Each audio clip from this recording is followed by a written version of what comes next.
தமிழக வெற்றி கழக தலைவர் விஜய் பெரம்பூர்ல இருந்து நாளைய தினம் பிரச்சாரத்தை துவங்குவதாக இருந்த நிலையில அந்த இடத்துல திடீரென ஏற்பட்ட பள்ளத்தின் காரணமாக இந்த பிரச்சனைகள் ஏற்பட்டிருப்பதாக தெரிவித்திருந்தார்.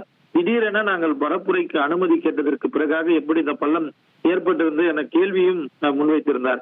இந்த நிலையில இதற்கு விளக்கம் தெரிவித்து அறிக்கையை சமூக வலைதளத்துல சென்னை மாநகராட்சி பெருநகர மாநகராட்சி தெரிவித்திருக்கிறது. அந்த அடிப்படையில சென்னை குடிநீர் வாரியத்தால குடிநீர் குழாயில ஏற்பட்ட திடீர் உடைப்பை சரி செய்ய மிக குறுகிய பரப்பளவில் பழுது பார்க்கும் பணிகள் தான் மேற்கொள்ளப்பட்டிருக்கிறது. அதுவும் உடனடியாக நிறைவு செய்யப்பட்டிருக்கிறது. அதாவது அவர்கள் கொடுத்திருக்கக்கூடிய புகைப்படத்துல இரவு 11 மணிக்கு தொடங்கி அதிகாலை 5 மணிக்கு முடித்திருக்கின்றனர். 26ஆம் தேதி இரவு 11 மணிக்கு தொடங்கி மறுநாள் காலையில, அதாவது இன்று காலை அந்த பணிகள் அதிகாலையில நிறைவடைந்திருக்கிறது. அதனால்தான் பேரிகேடுகள் போடப்பட்டிருக்கிறது என சென்னை மாநகராட்சி விளக்கம் அளித்திருக்கிறது.